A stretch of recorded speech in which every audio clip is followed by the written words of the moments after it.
Hello, you wonderful people. So for today's video, I'm gonna have a conversation about spoilers. I just think it's kind of an interesting thing because of like the day and age that we live in, because of social media and stuff like that. The whole conversation is like, how long do you wait to post spoilers? Because obviously it applies differently for movies and TV shows. Like my go-to thing is like, this is how I kind of apply it for like reviews. Like, obviously I think generally speaking, movies are in this complicated spot where it's like, I think the general rule of thumb is at least 2 weeks. Now, the only reason why I'm giving the 2-week period is because of Avengers Endgame. Avengers Endgame gave you like 2 weeks. It's like you see this movie and then like the following Monday of like the second week is when the first official trailer for Spider-Man Far From Home dropped. And it's like, they even said it again, Tom Holland's like, hey, if you have not seen Endgame, do not watch this trailer. It's going to spoil stuff for you. So that's why they, like, I think it was like the Russo brothers were kind of like, yeah, you got 2 weeks to see this movie.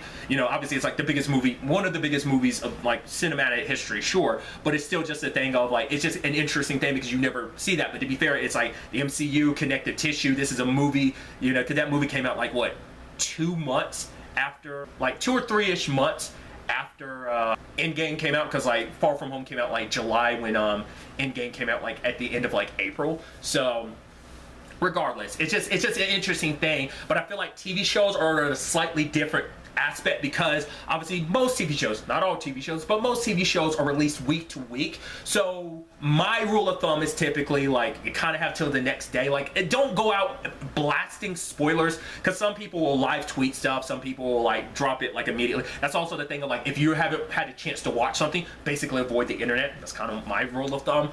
But it's the whole situation of basically with TV shows, like that's how I handle my reviews. That's why like I never put up my reviews of TV shows the day of them airing, because usually they air at night. So I'm usually putting mine up like the next morning, afternoon or whatever, because it's like that gives people like time to like watch it, because usually you'll only find my review if you're actively looking for it. It's not like I'm putting it out there like, oh, spoiler happened. It's like, no, like, so that's kind of my rule of thumb. I feel like TV shows tend to be like, you kind of got like a 24-hour window to a certain extent, even less. I don't even like fall in that 24-hour window, but at the very least the next day, like you have to give people like a couple hours to like really watch something before it's spoiled. Once again, general rule of thumb, avoid social media in general, like, if you haven't caught up with something. So I mean, what really kind of sparked this in my head is just kind of like some of the aspects of like, stuff getting spoiled for you is kind of another conversation. Like, it's just like, what is the rule of thumb for spoilers, but also just, an interesting conversation about some of the things I've had personally spoiled for me. Once again, not other people's fault on some occasions, it's just my own fault. Like, let me break down some examples for you. Since I brought up Endgame, luckily I didn't have Endgame spoiled for me. Once again, I always think it's interesting timing, because literally I watched Endgame with my niece on a Sunday, and literally the next day is when the first official full trailer for Far From Home dropped. So perfect timing on that front. Especially me being a huge Spider-Man fan, it was like, it would have upset me if I wouldn't have been able to watch that trailer immediately. Regardless. But speaking of those movies, the MCU, I actually had Infinity War spoiled to me to a certain extent. No one's fault but my own, because I wanted to watch the movie. I just ended up waiting so long, so I just ended up waiting until it got like digitally released. But because I'm the type of person who watches, like, because of the YouTube algorithm and stuff like that, videos get recommended to you. Or because I'm the type of person who watched a lot of like, oh, interview videos about like, oh, here's the cast of Marvel stuff, yada yada yada. I like watch videos like that. There was a video that like some deaths got spoiled. I don't know if I ever talked about that in my actual video where I discussed my thoughts on Infinity War, but I went to those movies knowing those deaths.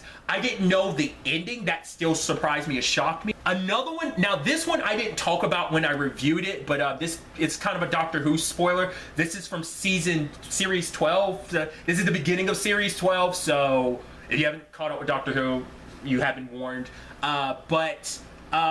Spoilers, like the return of a certain character. I'll kind of leave it at that, since it's still kind of relatively new enough that I'm like, just in case there's someone that's like deciding they're going to watch Doctor Who. Once again, I kind of break my own rules about spoilers. Sometimes I just spoil Infinity War, but I'm not doing. I don't know. Once again, spoilers are a complicated territory. But for me, I kind of spoiled a certain character's return because I Googled it, because there's a character that pops up. I'm like, I'm supposed to know who that character is. I Googled it and got it spoiled for me, like the reveal, because the episode had already been out for a couple hours. I just hadn't watched it yet, and I was like, I hate myself because I Googled that. No one's fault but my own, because I just thought like maybe this was like an OG Doctor Who thing that because I've never seen the original series, so I thought it was something from the original series I was missing out on. But it was like, if I had just waited for the entire episode to play out, because the reveal is literally at the end of the episode, I'm like, oh cool, it's still a cool reveal, but I saw it coming. But during my review I didn't bring it up because I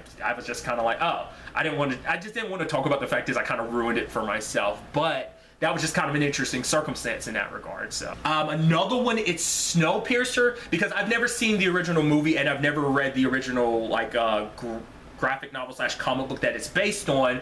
But this is me watching the TV show. I got the reveal of the season 1 finale spoiled for me, and this was like at the beginning. Like this is like the show had just aired its like maybe first 2 episodes maybe at this point in time. And the reason is, and I think I've talked about this before, I don't know if I brought it up during my reviews, but basically someone was just commenting on like, oh yeah, like the reveal and everything, like, oh, once again, if you haven't seen Snowpiercer, I won't spoil it, even though like season 2 is already coming going. Just for posterity's sake, I won't spoil the reveal in case you haven't watched the show. I highly recommend you check out the show. It's a really good show. But the reveal at the end of season 1, someone just kind of because for one, it's a comic book that's been around since like the 80s, so it's one of those complicated things. It's kind of like the MCU thing to a certain extent, because it's like, well, you got to have some idea. Like it's yes, they change things around, but that general story of the Infinity Gauntlet arc and everything already existed in comics for decades. So it's kind of a similar thing of like, I can't be mad that this person spoiled it, because it's like, it's my fault for clicking on this thing where they were kind of talking about it. So that was kind of on me. But also, once again, it's from a comic book that's been around since like, because the original, like the comic book originally started like, was it like 85 or 87 for Snowpiercer? So it's like, I can't really complain in that regard, you know, because I don't even know if the movie deals with that reveal or not. The season 1 finale reveal, you know, so because once again, I've still yet to see the movies. I should, just because I do know that the movie and the TV show are quite different enough that it doesn't matter at this point in time, especially now that I've seen season 1 and season 2. I'm sure I can go back and enjoy the movie just for being its own isolated thing as well. You know, 'cause I'm sure that because I think they both probably do their own things. They pull from the comics while still just kind of doing their own things, just, you know, as typical adaptations do.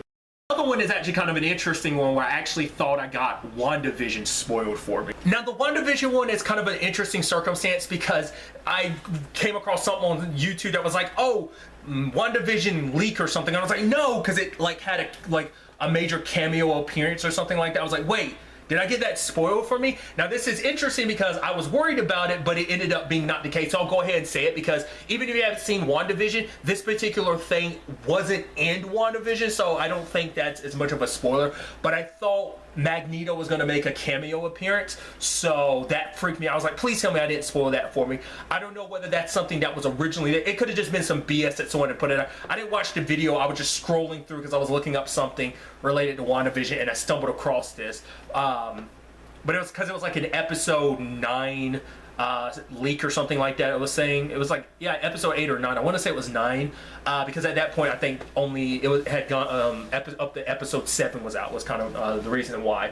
But regardless, that was an interesting thing where it's like, oh, that was a fake spoiler, but you know, it still had me freaked out for a second. So that I thought, I was like, oh man, that'd be a bummer for me not, you know, because there's other stuff too that's connected to WandaVision, like other cameo appearances.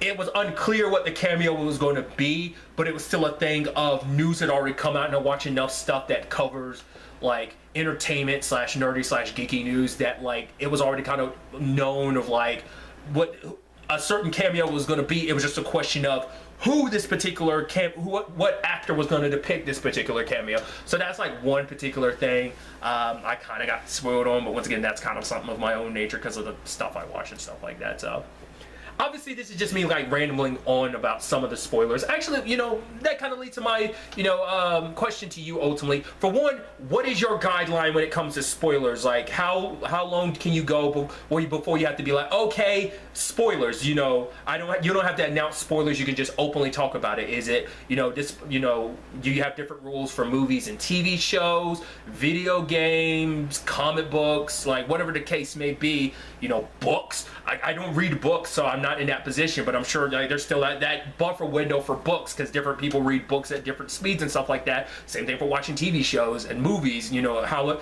depending on your schedule and when you finally get around to stuff. There's that, but also, you know, along with, you know, your thoughts on spoilers in general, like, you know, when do you lift the spoiler ban and stuff like that. My other question is, what are some things that were spoiled for you? If you want to, I just kind of give people spoiler warnings. I would say, like, if you're going to comment on it, be like, this TV show was spoiled for me, and here in big words saying spoilers, and break down what was spoiled for you and how it was spoiled. That way, like, if it's something like, oh, this is something related, it's like, that way you give people an idea of what was spoiled for you ahead of time. Could you be like, oh, is this movie, TV show, video game, whatever, and then you put the spoiler, like a giant spoiler warning, and then you can break that. That way people have a chance of being like, okay, this is something I haven't seen yet, so I don't get spoiled. That way you can have a little bit of more frank, open conversation potentially. So I think that's one way of handling it. So if you want to be a little more careful about it, you can just be like, yeah, I had this thing spoiled for me. You could be like, oh, it was the ending that was spoiled for, or like the middle, or this big reveal. Like, you can go about it like that.